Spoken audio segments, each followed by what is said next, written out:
Everyone, lock everything up. There's a burglar in my house. Catherine Whitmore's gaze fixed on Frederick Grant, a black man in a gray janitor's uniform. Don't move. Hands up, now. She descended the stairs. The sound of her high heels was like a gunshot. I know what kind of man you are. A stray dog eyeing my diamonds.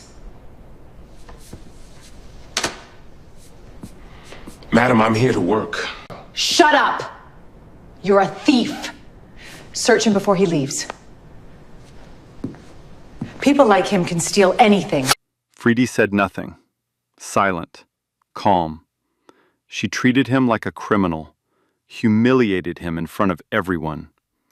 And then she went even further. She set a trap for him. That was her mistake. Because what this man pulled out of his coat not only proved his innocence, it destroyed her entire world. But before we get to that moment, let me take you back to the beginning. Frederick Grant woke up every morning at 4:45. No alarm. His body just knew. The house was small, clean, nothing fancy. A 2-bedroom place in a quiet neighborhood outside Richmond, Virginia. The kind of house where the porch light stays on, and the lawn gets mowed every Sunday. The hallway told a story if you looked closely. Old photographs, a younger Frederick in a dark suit, shaking hands with men in government buildings. A group photo with a dozen people in matching black jackets. A framed letter with an official seal half hidden behind a coat rack. None of it screamed anything, but all of it whispered something. His wife, Denise, stood in the kitchen pouring coffee into a steel thermos. You could be teaching at Quantico. Instead, you're mopping floors for people who don't know your name. Frederick smiled. That's the point, Dee. Nobody knowing my name. That's the first vacation I've had in 30 years. He kissed her forehead and walked out into the dark. The morning air smelled like damp grass and engine oil. His old pickup groaned when he opened the door. Talk radio murmured through the speakers. He drove 26 minutes through empty roads until he reached the Whitmore estate.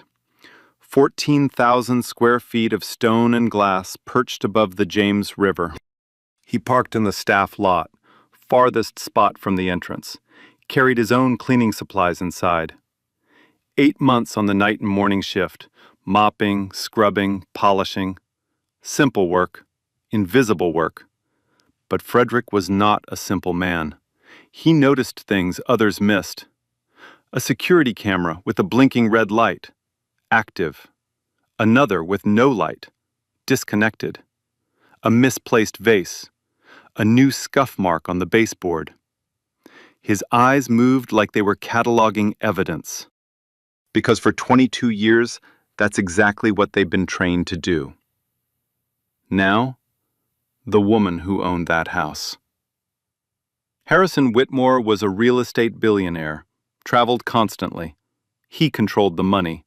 Catherine controlled the house, and she ran it like a kingdom built on fear. She inspected rooms wearing white gloves. She timed how long each maid took to fold a bedsheet. She fired people the way others changed clothes, fast, cold, without looking back. In 3 years, 9 employees were let go. 6 were people of color. The reasons were always vague. Attitude, carelessness, things going missing. Never specific, never provable. Because every one of them was handed a check and a non-disclosure agreement by the family attorney, Gerald Ashford. Sign here, take the money, disappear. Nobody fought it. Nobody could afford to. The head housekeeper, Alma Johnson, had survived 15 years by keeping her mouth shut. 63, white-haired. Tired in a way sleep couldn't fix. But Alma had a secret. In her locker, behind a stack of folded aprons, she kept a notebook.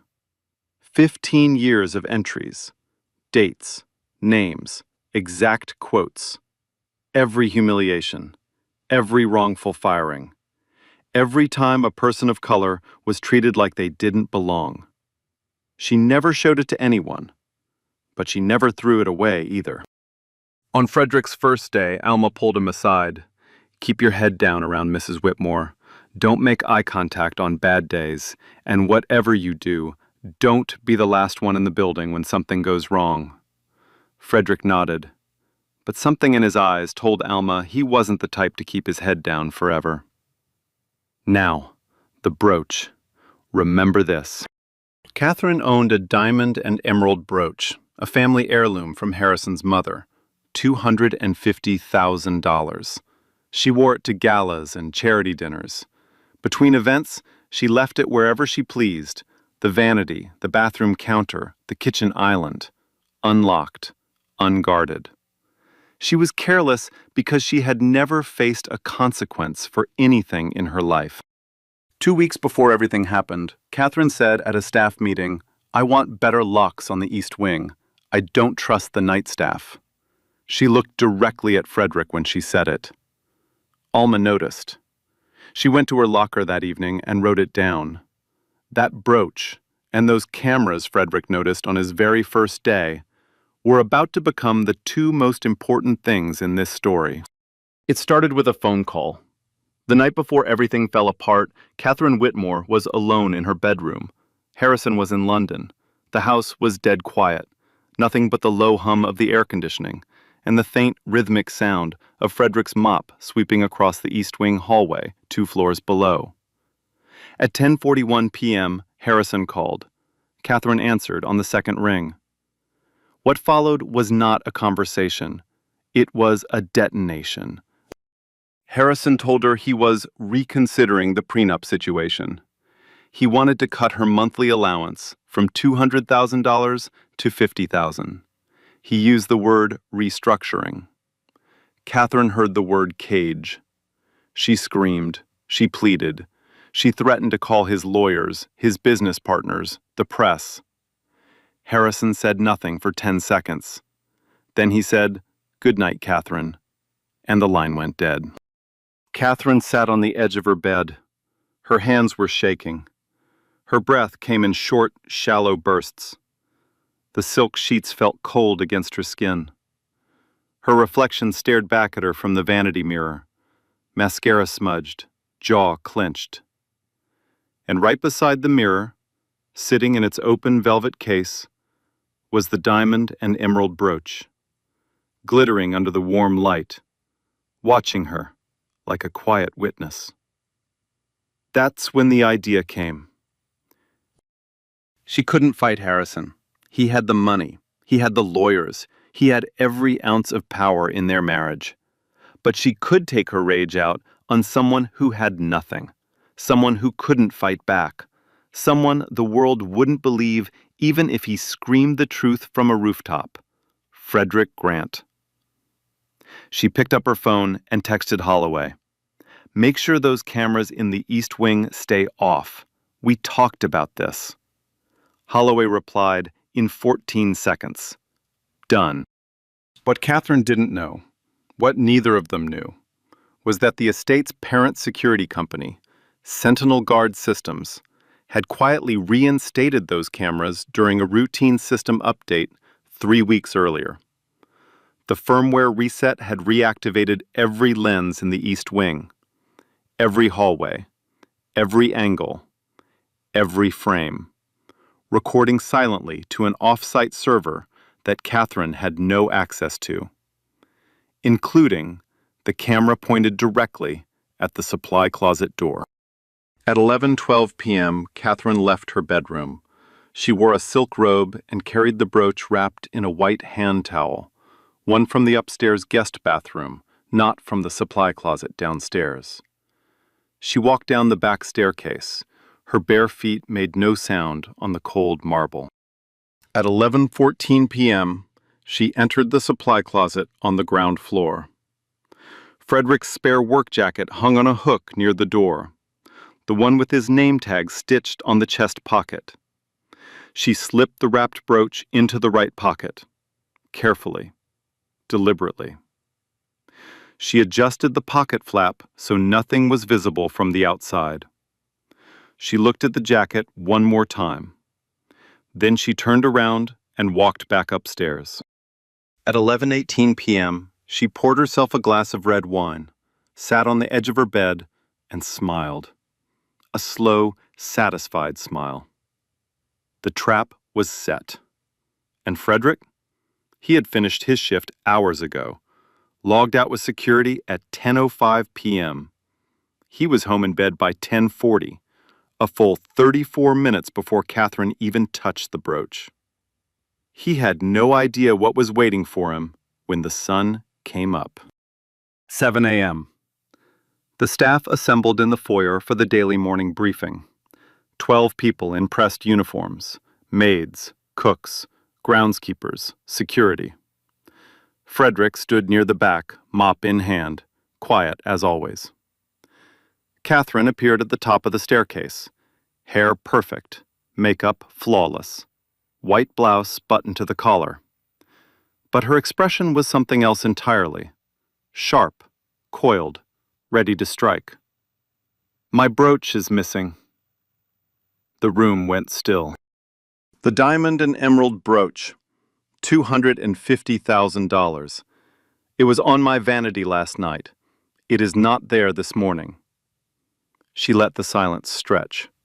5 seconds. 10. Long enough for everyone to feel the weight of what was coming. Then she raised her hand and pointed. The only person with unsupervised access to the East Wing last night was him. Every head in the room turned to Frederick. Frederick set the mop down gently. "Ma'am, I finished the East Wing at 9:48 last night, logged out at 10:05. The timestamps will confirm I didn't ask for your story." Her voice was ice. "Holloway, check his locker. Check his jacket. Check everything this man owns." Holloway moved fast. Too fast. Too rehearsed. Like a man who already knew every step of the script. He opened Frederick's locker. Nothing. Checked his duffel bag. Nothing. Then he reached for the spare work jacket hanging on the hook by the door. He slid his hand into the right pocket and pulled out a small object wrapped in a white towel. He unwrapped it slowly, holding it up high so every person in the room could see. The brooch caught the fluorescent light. Diamonds and emeralds sparkled against the white cloth like tiny green and white fires. Silence. Total silence. 12 people stared. Nobody breathed. Nobody moved. Catherine's face changed.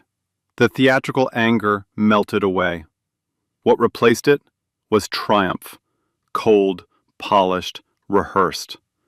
The face of a woman watching her own plan land exactly where she aimed it. There it is, right there, in his jacket, in front of every one of you. She paused, let the moment sink into the walls. "I told you what he was." Frederick looked at the brooch. His eyes narrowed, not in fear, not in panic, in recognition. 22 years of investigating planted evidence had taught him exactly what this looked like. The towel was from the upstairs bathroom, not the supply closet. His jacket hung in an unlocked, open area anyone could access overnight. And he knew, with the certainty of a man who had built federal cases on smaller details than this, he never touched that brooch. "I didn't take that," he said, calm, steady. "Someone put it there." Catherine stepped closer. Her perfume filled the air between them, heavy, sweet, suffocating. "Of course you'd say that. That's what your kind always says. Every thief has an excuse." The word thief hit the room like a hammer on glass. Alma Johnson, standing in the hallway entrance, closed her eyes. Her fingers drifted into her apron pocket, where she always kept a pin. Catherine wasn't finished. She turned to Holloway. "Call the police, right now." But she didn't wait. She pulled out her own phone and dialed Gerald Ashford first. Gerald, the janitor stole my brooch. I want him arrested today. Felony charges, civil suit. I want to make an example out of this man. She hung up. Then she called 911. And when she did, her voice transformed. The steel vanished. In its place, a trembling, breathless whisper. A masterclass in performed victimhood. Hello? I need help. There's been a theft at my home, a very valuable item. The man who took it, he's still here. I don't feel safe. Please, hurry, please. She was standing 15 feet from Frederick when she said those words. He hadn't moved, hadn't raised his voice, hadn't taken a single step in her direction. But on that 911 recording, Catherine Whitmore sounded like a woman fearing for her life. 2 officers arrived in 18 minutes. Officer Wade Tillman came through the door first. Wide shoulders, loud boots, one hand resting on his belt, like he'd already decided who was guilty. Officer Scott Byers trailed behind him, clipboard in hand, eyes on the floor. Tillman scanned the room. He looked at the staff. He looked at Catherine.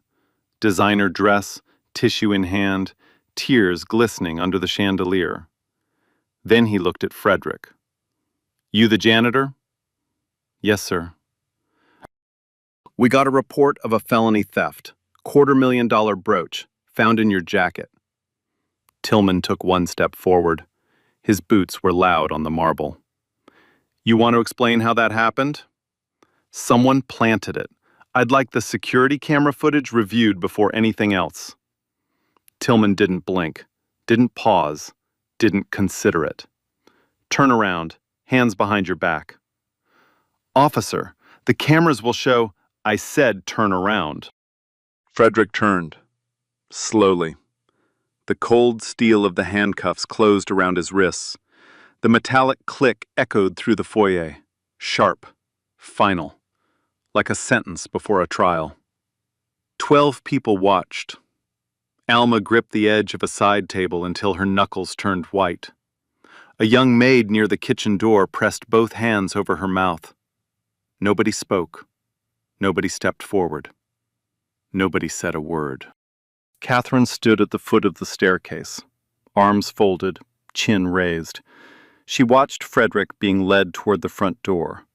Not the staff entrance, the front door. She demanded it. She wanted the whole world to see. The gardeners along the driveway stopped their work and stared. A neighbor across the road stepped onto her porch, coffee mug in hand. She watched a black man in handcuffs being guided into the back of a police cruiser on a bright, clear Tuesday morning. The neighbor shook her head slowly, not in sympathy, in confirmation, as if she already knew the story before a single word was spoken. In the back of the patrol car, Frederick sat still, hands cuffed behind him, spine straight, eyes forward. The leather seat smelled like sweat and disinfectant. The metal cage separating the back from the front was scratched and dented, marked by the fingerprints of 100 people who had sat exactly where he was sitting now. Through the window, he could see Catherine standing on the front steps of the estate, arms folded, talking to Gerald Ashford, who had arrived in a black Mercedes before the police even pulled away. Catherine was already smiling. The gardeners had stopped working. They leaned on their rakes and watched the cruiser roll down the driveway. A woman walking her dog across the street slowed down, stared, then pulled her phone out of her pocket. Tillman drove. Byers sat in the passenger seat, staring at his clipboard. Then Tillman opened his mouth. You know what gets me? He didn't look in the rearview mirror. He just talked, like Frederick wasn't even a person, just a thing in the back seat. These people, you give them a job, you let them into your home, into your life, and this is what happens every single time. Byers said nothing. He shifted in his seat. His pen stopped moving on the clipboard. Frederick's jaw tightened. It was the first visible crack in his composure since this whole thing started. Not because the words surprised him. He had heard worse many times, from people far more dangerous. But because this man had a badge. This man was supposed to protect everyone equally.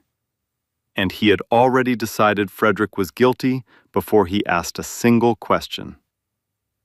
Frederick said nothing. He closed his eyes and breathed. At the station, things got worse. Frederick wasn't taken to an interview room. He was taken to an interrogation room. Bare walls, concrete floor, metal table bolted to the ground, a single fluorescent light buzzing overhead, one-way mirror on the left wall, dark, reflective, cold. Tillman sat across from him. No lawyer present, no Miranda rights read.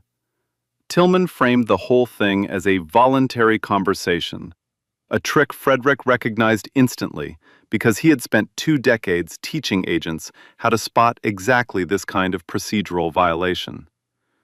Tillman leaned back in his chair and crossed his arms. "Look, let me make this easy for you." Frederick waited. "I get it. You're in that house every night. You see nice things, things you can't afford, jewelry worth more than your whole block. It's tempting, right? It's human nature." Frederick's expression didn't change. "Just tell me what happened. Tell me where the rest of it is. Maybe we knock this down to a misdemeanor. Maybe you walk out of here tonight. But you gotta work with me." Frederick's voice was level. "I want to invoke my right to an attorney.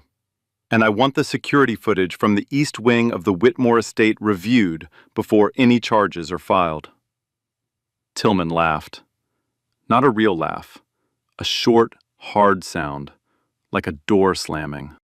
"Security footage? Lady of the house already told us.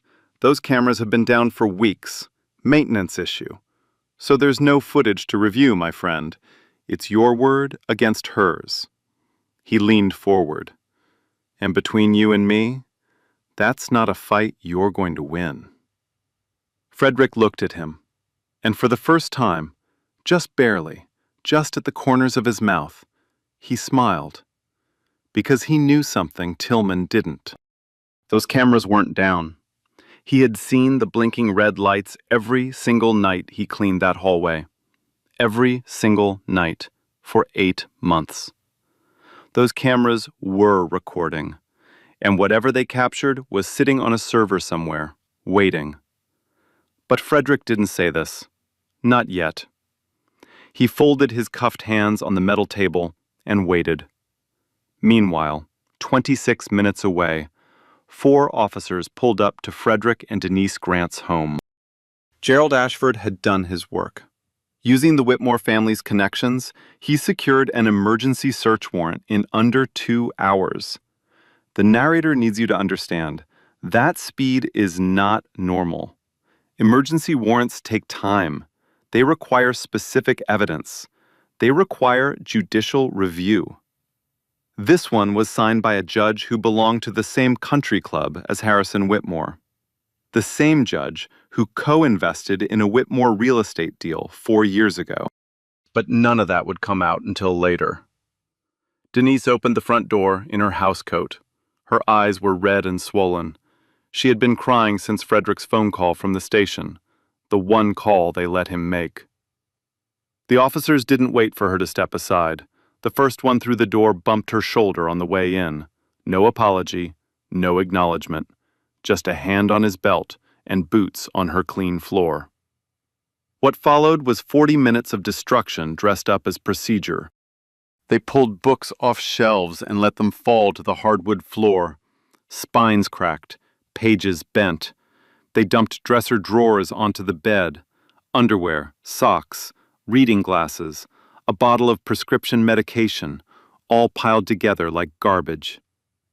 They opened the closet in the hallway and found a box on the top shelf. Frederick's box. Inside, 22 years of commendations, certificates, photographs, and a folded American flag from a ceremony at FBI headquarters. One officer rifled through it with one hand.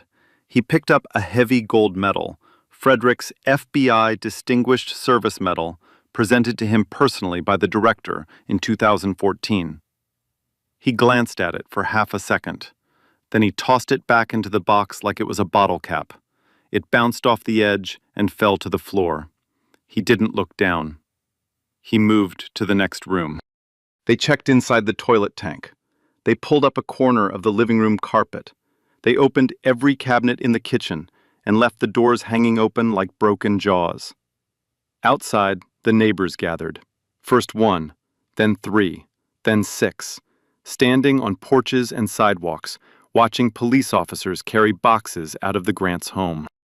These were the same neighbors who waved hello every morning, the same neighbors who borrowed Frederick's lawnmower in the summer and brought Denise banana bread at Christmas.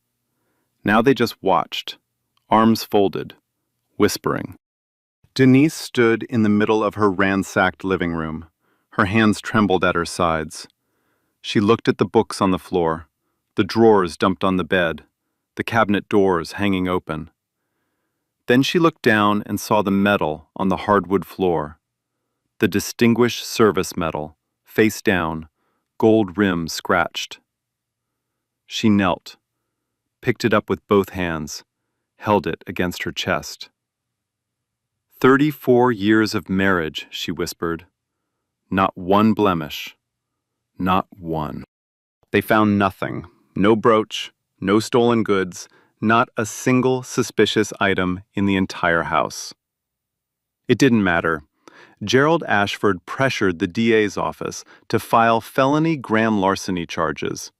His argument was clean and cold. The item was found in the defendant's jacket pocket. The value exceeded $200,000.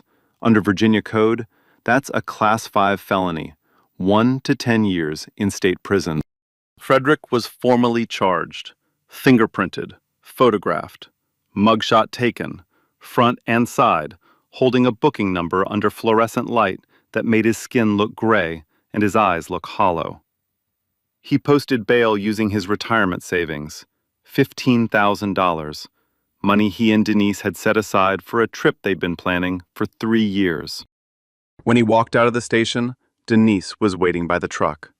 She didn't say anything at first. She just held him.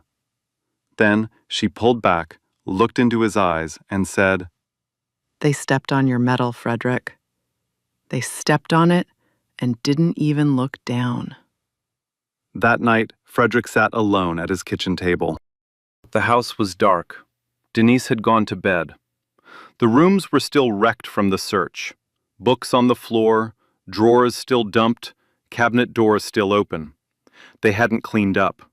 Neither of them had the energy. The kitchen smelled like cold coffee and silence. Frederick opened the bottom drawer of his desk. Beneath old case files and a stack of yellowed legal pads, there was a worn leather case. He pulled it out and set it on the table. He opened it slowly. Inside, a gold shield, FBI insignia. Engraved on the back, SSA, Frederick R. Grant. He held it under the kitchen light, turned it over in his hands, ran his thumb across the letters of his own name. "I didn't want to do this," he whispered. "I was done." A long pause. The refrigerator hummed. "But you didn't leave me a choice, Mrs. Whitmore." He picked up his phone, dialed a number from memory. No contacts list, no scrolling. Just 10 digits he'd known by heart for 20 years. It rang 3 times. A voice answered, deep, steady, familiar. "Frederick Grant, 22 years and you never once called me this late. What happened?" "I need a favor, Nathan, and I need it fast." The line was quiet for a moment. Then Nathan said, "Tell me everything." And Frederick did. What happened next, in the next 48 hours, was the thing that turned Catherine Whitmore's entire world to ash. And honestly, she earned every second of it. The man on the other end of the phone was Nathan Coleman. 20 years ago, Nathan was a junior agent, nervous, green, fresh out of the academy. Frederick trained him, mentored him, walked him through his first federal case, stayed on the phone with him at 2 in the morning when the case almost broke him. Now Nathan Coleman was a senior official at the FBI's Civil Rights Division in Washington, D.C., one of the most powerful men in federal law enforcement. And Frederick had just told him everything. Nathan was quiet for a long time. Then he spoke. Let me make sure I'm hearing this right. A billionaire's wife planted evidence on a retired supervisory special agent, filed a false felony report, had his home searched, had him booked and mugshot taken, and the whole system just went along with it. That's what I'm telling you. Give me 24 hours. Nathan didn't need more than 12. First, he contacted Sentinel Guard Systems, the third-party company that managed the Whitmore Estate's camera infrastructure. He obtained a federal subpoena for all footage, every camera, every angle, every timestamp from the past 72 hours. The footage came back within 6 hours, and what it showed was devastating. The East Wing cameras were fully operational. They had been recording the entire night. Catherine lied. Holloway lied. At 11:12 p.m., Catherine Whitmore was captured leaving her bedroom in a silk robe, carrying a small object wrapped in a white towel. At 11:14 p.m., she entered the supply closet, opened the right pocket of Frederick's spare jacket, and placed the wrapped brooch inside. At 11:18 p.m., she returned to her bedroom, poured a glass of wine, and sat on her bed, smiling. And then, the text message. Pulled from Holloway's phone records under subpoena. Catherine to Holloway, 10:58 p.m. Make sure those cameras stay off. We talked about this. Holloway's reply, 10:59 p.m. Done. Premeditation, coordination, consciousness of guilt, all in high definition.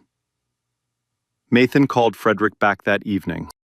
Brother, we've got her, on camera, in high resolution. And it gets worse, for her. This isn't just a false report. This is a racially motivated frame-up with a documented pattern of prior conduct. We're talking federal civil rights charges. I'm sending 2 agents from the Richmond field office. Detective Sullivan from Richmond PD has already been looped in. Frederick hung up the phone. He sat at the kitchen table for a long time, holding his badge in both hands. Then he stood up, opened his closet, and pulled out a dark navy suit he hadn't worn in 3 years. Day 3, 8:15 a.m. A black SUV pulled up to the Whitmore Estate gates.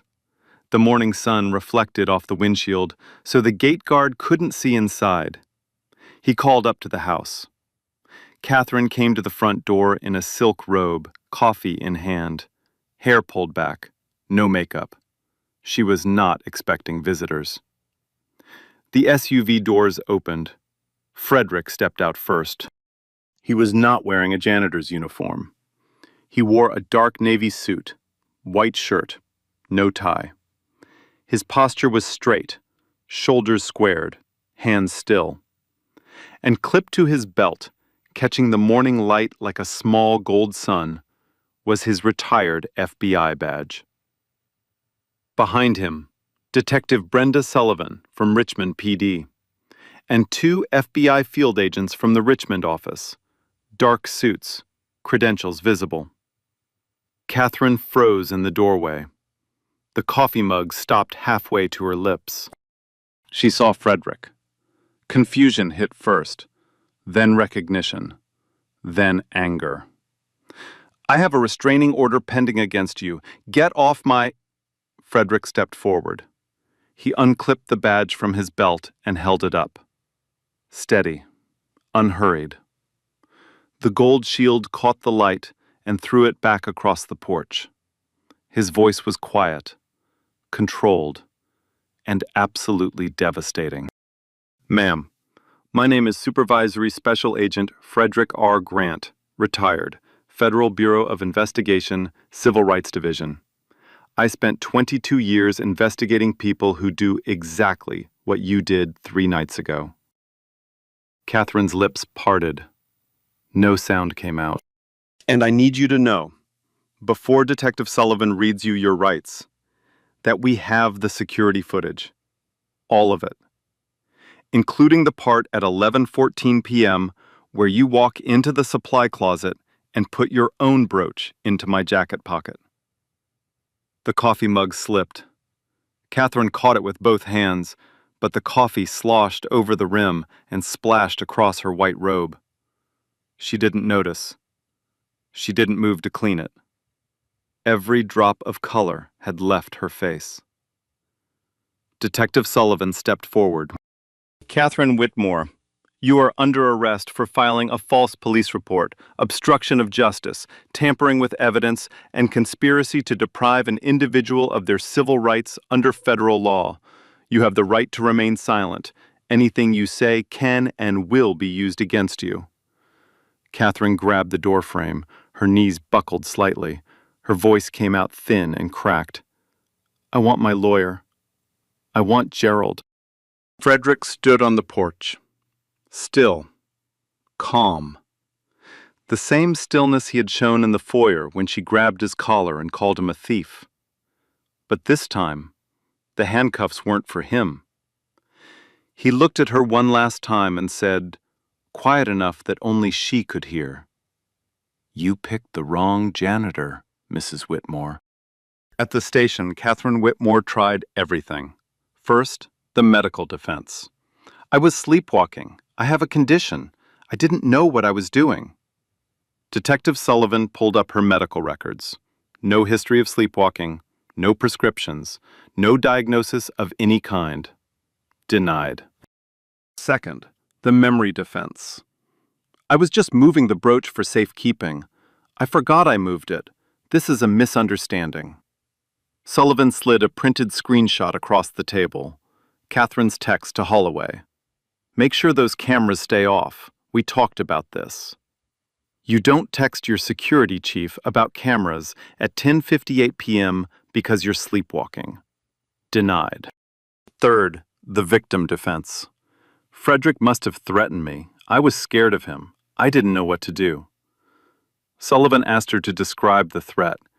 Catherine couldn't. She stumbled over her words, changed her story twice in 40 seconds. No prior complaints against Frederick existed. 14 staff members gave statements describing him as quiet, respectful, and professional. Denied. Finally, the power defense. Catherine sat up straight, wiped her eyes, and said, "Do you have any idea who my husband is? Do you know what this family has done for this city?" Sullivan looked at her for a long moment. Then she said, "Ma'am, that's exactly the kind of statement that makes this worse for you, not better." Catherine was booked, fingerprinted, mugshot taken. The same station, the same camera, the same fluorescent light that had turned Frederick's skin gray 2 days earlier. But this time, the person standing under that light was wearing a silk robe with a coffee stain on the front. She was held overnight, bail hearing scheduled for the morning. 1 night in a holding cell, concrete bench, steel toilet, a wool blanket that smelled like industrial detergent. For a woman who had never been told no in her entire adult life, that one night hit like a freight train. Holloway didn't last much longer. He was arrested at his apartment the same evening. 2 FBI agents knocked on his door at 9:15 p.m. He answered, in sweatpants and a t-shirt, holding a beer. The beer was still in his hand when they read him his rights. Under interrogation, Holloway broke in 90 minutes. He confessed to everything. Catherine had instructed him to tell police the East Wing cameras were non-functional. She told him to find something in the janitor's things, though he claimed he didn't know she had already planted the brooch herself. Then came the part that cracked the case wide open. Holloway admitted this wasn't the first time. He had helped Catherine manufacture evidence against two previous employees, Terrence, a black groundskeeper, and Estella, a Latina cook. In both cases, items were discovered in their belongings after Catherine had access to the areas where their things were kept. In both cases, Gerald Ashford showed up within hours with an NDA and a check. Holloway's confession was recorded, every word. It became the foundation for expanding the federal investigation far beyond Frederick's case. Back at the estate, the walls were closing in from every direction. Alma Johnson walked into the Richmond police station the next morning. She carried a plain black notebook, worn at the edges, soft from years of handling. 15 years of entries, dates, names, direct quotes. Every incident of humiliation, every wrongful termination, every time a person of color was treated like a suspect in their own workplace. She set it on Detective Sullivan's desk and said, "I should have done this a long time ago. I was afraid. I'm not afraid anymore." 3 former employees were contacted by investigators within the week. Terrence, Estella, and a third, a black housemaid named Dorothy, who had been fired 2 years earlier for misplacing a silver tray. All 3 agreed to testify. The NDAs they had signed were challenged in court as contracts executed under duress and in furtherance of fraud. The judge voided every single one. And then there were the neighbors. The same people who had stood on their porches watching police carry boxes out of Frederick's home. They learned the truth. Several left flowers and handwritten notes on the Grants' front porch. One neighbor, an elderly white man who had watched the whole search in silence 3 days earlier, knocked on Frederick's door. He stood on the porch, hat in his hands, eyes wet. "I stood there and watched. I didn't say a damn thing. That's on me. I'm sorry." Frederick looked at him for a long moment. Then he extended his hand. "It's not too late to do the right thing. It never is." What started as one woman's lie became the biggest civil rights case in Virginia that year. The FBI's Civil Rights Division opened a full federal investigation into Catherine Whitmore's conduct. The scope went far beyond Frederick. Investigators examined every termination at the estate over the past 3 years, focusing on the 6 employees of color who had been forced out under vague accusations. They located 4 of them. Terrence, the black groundskeeper, described being accused of stealing silverware he'd never touched. He was pulled into Holloway's office, searched in front of 2 other staff members, and handed an NDA by Gerald Ashford before the end of the day. He signed it because he had a daughter in middle school and couldn't afford a lawyer. Estella, the Latina cook, told a nearly identical story, accused of pocketing kitchen supplies. No evidence, no investigation, just Ashford with a check and a document. She signed it in tears at her kitchen table.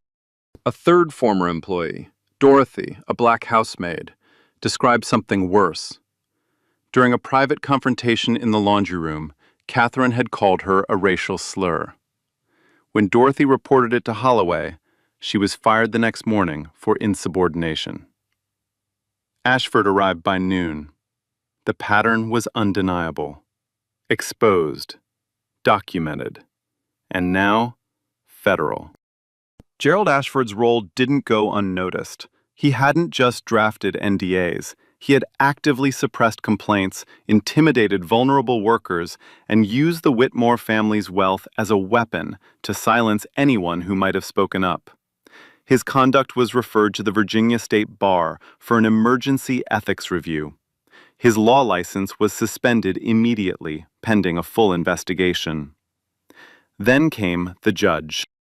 The judge who had signed Frederick's emergency search warrant in under 2 hours, an extraordinary speed that had raised red flags from the beginning, was investigated by the Virginia Judicial Conduct Commission. It was revealed that he and Harrison Whitmore were members of the same country club. They had co-invested in a commercial real estate venture 4 years earlier. The warrant was ruled procedurally invalid. The judge was removed from the bench pending further review. One by one, every pillar that had held up Catherine Whitmore's world was being pulled out from underneath her. And then the media arrived.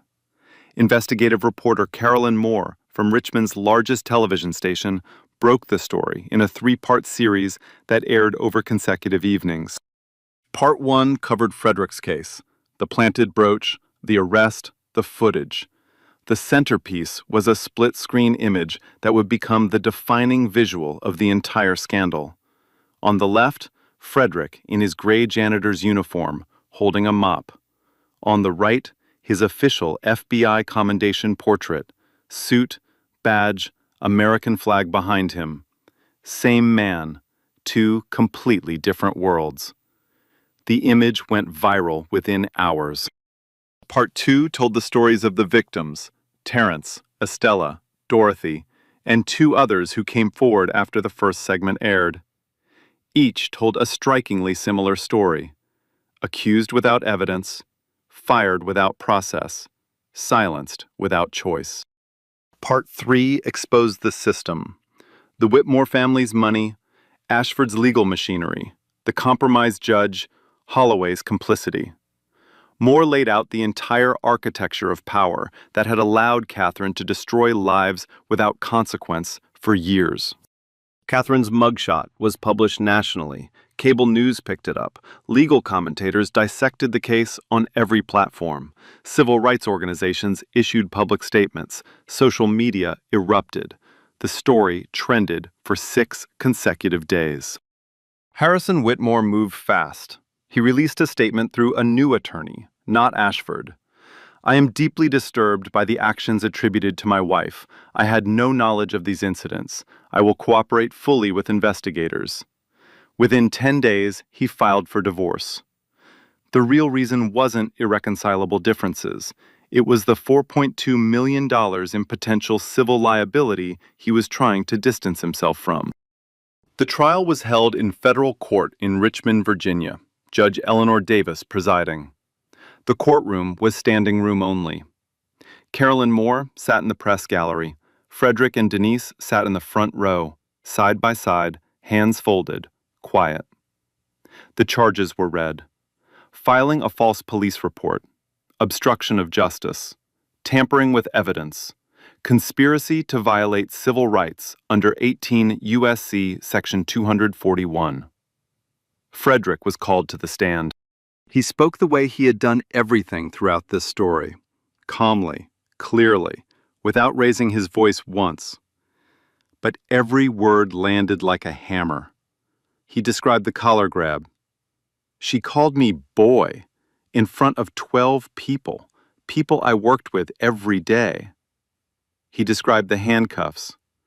I spent 22 years putting handcuffs on people who committed terrible crimes. I never imagined I'd feel them on my own wrists for something I didn't do. He described the home search. My wife stood in our living room and watched strangers dump our life onto the floor. One of them picked up my Distinguished Service Medal, the one the director of the FBI handed me personally, and tossed it back into a box like it was a piece of trash. It fell on the floor. He didn't even look down. Then he paused, looked directly at the jury. Denise didn't sleep for 3 nights. She sat in the dark and cried. Not because she was scared for me. She knows I can handle myself. She cried because she believed this country had moved past this, and she found out it hadn't. Silence in the courtroom. 2 jurors wiped their eyes.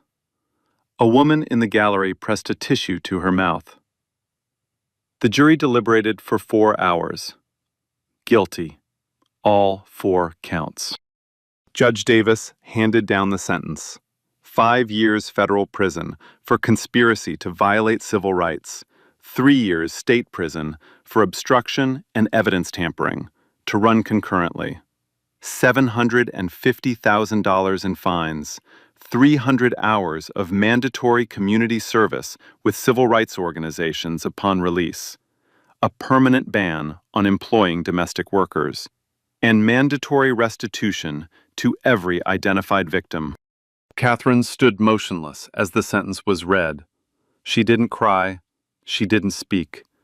She stared straight ahead at nothing, like a woman watching her own life collapse in slow motion and realizing there was no one left to call. Holloway's case was resolved separately. He pleaded guilty to obstruction and accessory charges. 2 years probation, a $50,000 fine. His security license was permanently revoked in the state of Virginia. He read a public statement outside the courthouse. "I followed orders I knew were wrong because I was afraid of losing my job. That's not an excuse. Frederick Grant deserved better. Every person Mrs. Whitmore targeted deserved better. I'm sorry." Gerald Ashford's law license was permanently revoked by the Virginia State Bar. A separate criminal investigation was opened into his role in facilitating the NDAs and suppressing evidence of Catherine's pattern of abuse. The compromised judge received a formal censure from the Virginia Judicial Conduct Commission and was permanently removed from the bench. Every single person who had helped Catherine Whitmore hurt innocent people faced consequences. Every one. 3 weeks after the verdict, Frederick Grant stood at a podium inside the Richmond Police Department headquarters. The chief of police stood beside him. Cameras flashed, microphones crowded the edge of the table. Reporters filled every seat. The chief spoke first. His voice was measured, but heavy with something that sounded close to shame. "We failed, Mr. Grant. We failed the principles he spent his career defending. The officers who responded to that call did not verify basic evidence. They did not review available footage. They accepted one person's word over another's based on assumptions that have no place in law enforcement. We are implementing immediate reforms to ensure this never happens again."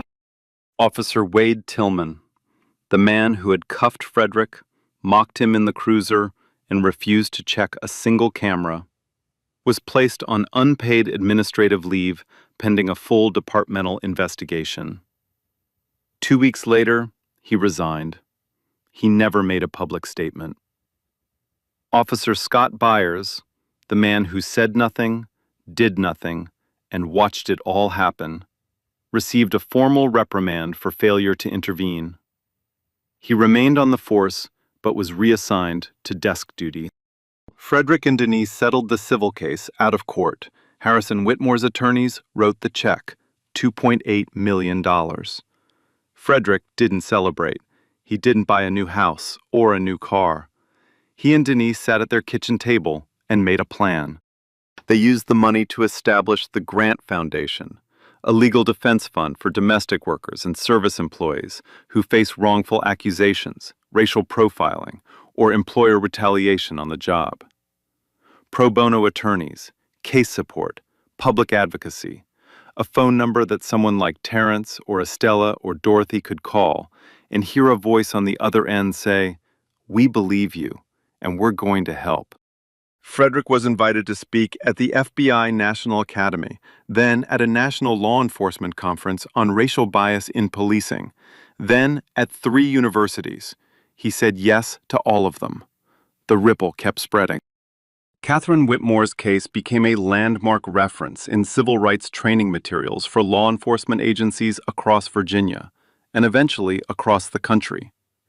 Instructors used the security footage, the timeline, and the text messages as a case study in how institutional power enables racial targeting. The Virginia state legislature introduced a bill dubbed the Grant Act in every headline that strengthened penalties for racially motivated false police reports and created an independent review process for search warrants issued in cases involving domestic employees.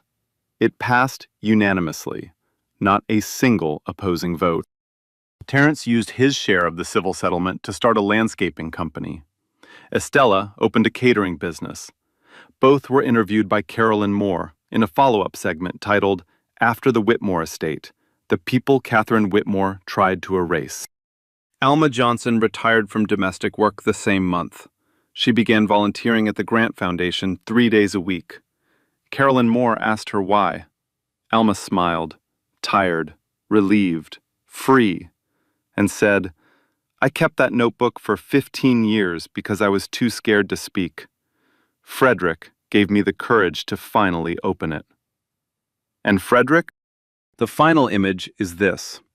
Morning light in a small kitchen, coffee in a steel thermos, Denise sitting across the table, reading the newspaper.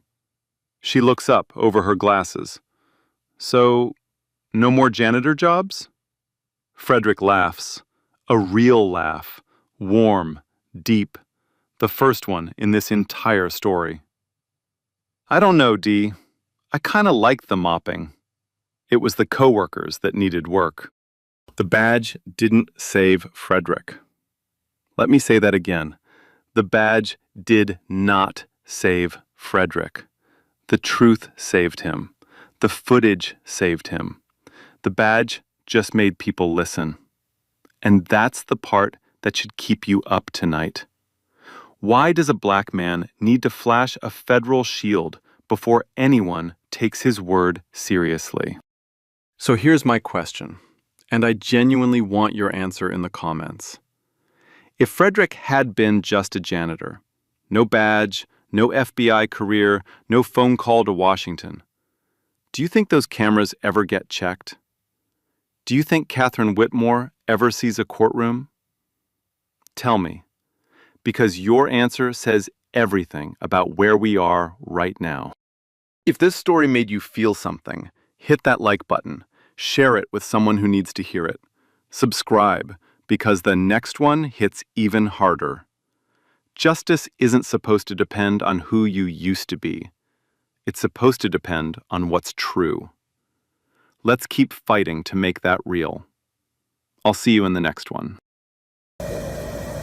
Here's what scares me most. It's not the people who hate you. It's the people who have enough power to make up a plan, put it in your pocket, call the police, and watch the whole system believe them. Not because of the evidence, because of who they are and who they think you are. And that's the most dangerous kind of lie.